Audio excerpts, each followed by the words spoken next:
Hey guys, Jameson here reviewing the Sound Intone HD30 Foldable DJ Stereo headphones. Now I'm not sure what makes these DJ, but they're pretty cool looking, I'd say. You can find them for under 20 bucks on Amazon using my affiliate link in the description below if you would like to support the channel and you do enjoy the product, but I'm not forcing you to do anything. For now, let's just kind of go around the box. So in the very front we have the, of course, the authentic sticker. You wouldn't want fake Sound Intones. I've never really heard the brand before, but you wouldn't want them fake. We have some details on the cable, which is a gold-plated 3.5mm jack.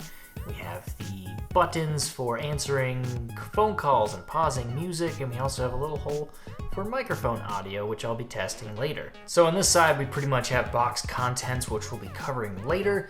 On this side, we have quite a bit of information, including specs on the headphone drivers themselves and the microphone. A lot of these can get pretty technical, and audiophiles can argue about these for years, so I'm not gonna really say anything about it, other than there's nothing inherently wrong with these specs. They're actually pretty good. So let's dive into the unboxing, and I've already unboxed it and listened to the headphones thoroughly and tested everything, so I'm just gonna act surprised by the things that I find. Ooh, a warranty card. Fantastic. They offer a 6-month warranty, which is not super long. I'm kind of surprised it was so short, but then again, some manufacturers don't even offer a warranty at all. So, inside, it comes with a free swimming pool for your little sister's Barbies, and the headset itself, and it is pre-collapsed. And in this state, you can actually push a lot of pressure on it, and it feels sturdy. That was the first thing I did, and it's because I've had a lot of foldable headsets break in my backpack just because you apply too much pressure to them in their folded state and they still break. And it's like, that's the whole point, right? Is portability, and you're keeping them safe. So it's nice that these are actually sturdy. So to get them out of this configuration, just pull them apart, and it's a very, very clicky. It's just like, it's in there. It's not gonna fall into a folded position. You really have to wrench it. I felt like I was going to break them at first, but now it's to a point where it's really nice. It just feels solid, but it's not extremely difficult. So these are the white version. They do have, I think it's, let's see, white, rose, purple, yellow, blue, and green. And I think there's maybe even more colors on Amazon. It's a growing company, so you never know what to expect from them. So we have the on-ear design. They're not the over-ears. These just rest on your ears, and that's something you could talk to about an audiophile as well. They have their advantages, and they also have their disadvantages. It really depends what you're using these for. These are great, I think, for when you need to maintain some kind of situational awareness around you, and you don't want to block out all the noise, but you still want to hear, you know, what you're listening to in a somewhat isolated environment. So these do expand to the size of your watermelon head. Seriously, these are pretty massive, but they also shrink down to normal person size, and maybe even toddler. No, yeah, that is like a little kid head. I don't really have any examples, you know, heads lying around or anything, but they range in size quite a bit, so that's nice. I think I should cover that the cable is braided, which is something I love to see on any electronic. It just makes it feel so much nicer. And this cable is, let's give an, I didn't really even measure it. Whew, that's a good 4 feet. And we can see on this side it's got a, safety first, gotta prevent oxidation and babies. And you'll notice these are different, so orientation matters when you unplug them and plug them back into the headset. That's because the one on the right has bands for not only the headset audio, but also the microphone as well. Whereas this, just plugging into the headphones, that's not where the mic is, so you just need the stereo audio. So let's plug that back in, and these do look pretty plated, so they're definitely not that, you know, crappy plate or the brass, God forbid. So that's really nice to see.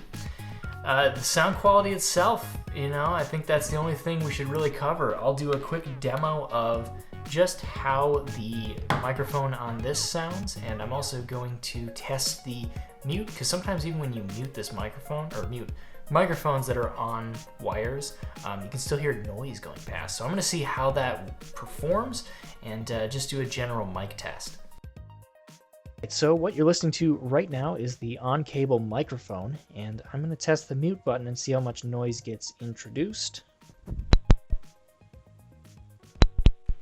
So there were a couple loud pops in there when I was hitting the button itself, but it doesn't look like there's a lot of interference in the cable or anything, so decent quality.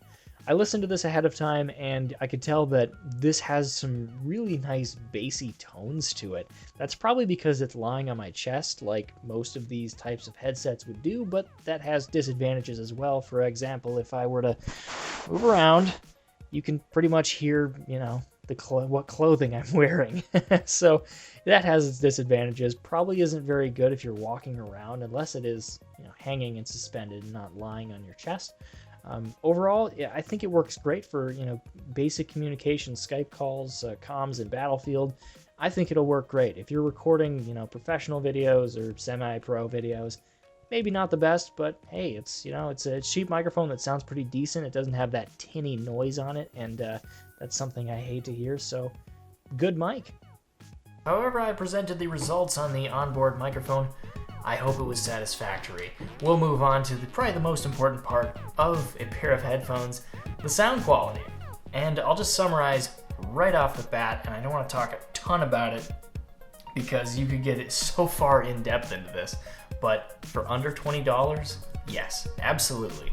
If you're just looking for a nice pair of headphones that you can accessorize with one of those pretty little colors that folds up, has, you know, the functionality of a microphone on it, any of those things, if any of them interest you, I would say yes. $20 is not a whole lot of money for anything really, especially if it's a pair of headphones, something you're going to use quite a bit, and you're not throwing it away. These are a good pair of headphones. The clarity is maybe a little less than some of the other headphones I have, but I mean, I'm pairing it against a Shure SRH 840, which I think these are $150 headphones last I checked. Very good studio monitors, and you know, this isn't coming too far behind it, so I'm pretty impressed, and I can definitely see myself buying maybe a couple pairs of these for people for Christmas or something, just because who doesn't like a colorful pair of headphones that they can travel with and actually use.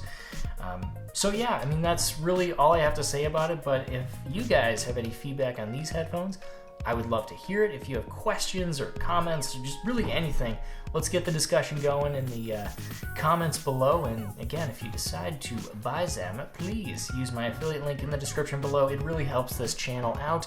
Once again, thanks guys. This is Jameson from TechSeeker.net. I'll catch you next time.